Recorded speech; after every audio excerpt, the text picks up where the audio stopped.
देशात पेट्रोलचे दर 120-30 जातील तर लॉकडाऊनसारखी परिस्थिती निर्माण होण्याची भीती. आमदार जयंत पाटील. देशात पेट्रोलचे दर 120 ते 30 रुपये होतील, डॉलरचा दर 100 रुपयापर्यंत जाईल, असे विधान राष्ट्रवादी शरद पवार गटाचे आमदार जयंत पाटील यांनी करत भाजपावर टीका केली आहे. तसेच देशात आपोआप लॉकडाऊन लागेल की काय अशी भीती आपल्या मनात निर्माण झाल्याचे जयंत पाटलांनी व्यक्त केली आहे. पंतप्रधानांनी केलेल्या इंधन बचतीच्या आव्हानावर देखील खोचक टीका केली आहे. ते सांगलीच्या ईश्वरपूर येथे शेतकरी नेते रघुनाथदादा पाटील यांच्या अमृत महोत्सवाच्या कार्यक्रमादरम्यान बोलत होते. पाहूया ते काय म्हणतात. एक महिनाभर थांबला तर आज $1.96 मिळतोय, तो 100 रुपयाला मिळायला लागेल. आमचा हा तुमच्याशी वादा आहे, तुम्ही काही काळजी करू नका. पेट्रोल 120-130 रुपयाला जाईल.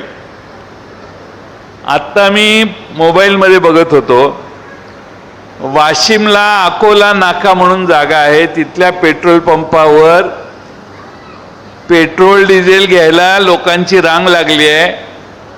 कॅन घेऊन लोक पेट्रोल पंपावर आले आहेत आणि त्या कॅननं एकमेकाला मारतायत पेट्रोल डिझेल भरण्यासाठी भांडणं.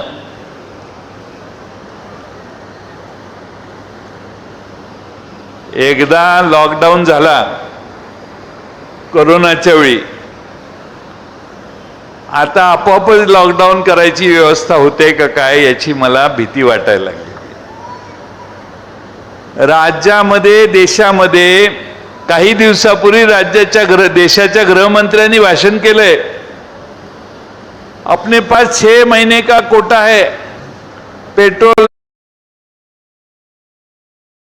देशाच्या गृहमंत्र्यांनी भाषण केलंय, अपने पास 6 महीने का कोटा है, पेट्रोल है, डीजल है, गैस है, डरने की कोई बात नहीं.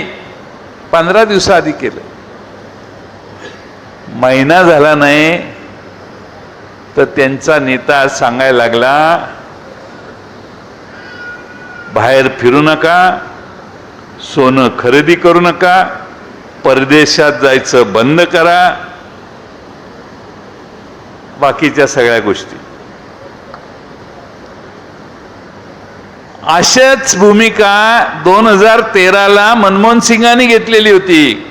जरा आर्थिक परिस्थिती काठावर आल्यावर त्यावेळी आपल्या राज्याच्या मुख्यमंत्र्यांनी ट्विट केलेलं होतं की देशात आर्थिक परिस्थिती थकलेली आहे, वाईट परिस्थिती यायला लागली, अशा अर्थाचं ट्विट 2013ला केलेलं. आज तेच म्हणतात की पंतप्रधानांनी जी घोषणा केलेली आहे त्याविषयी कुणी काही थट्टा करू नका. थट्टा कोणीच करत नाही, पण मंत्र्यांच्या मागे 10-10, 15-15 गाड्या फिरतात. लोक आपली बघत बसतात, इकडून तिकडे मंत्री जातात. आता एक मंत्री गेला तर दुसरा मंत्री व्हायला तयार असतो.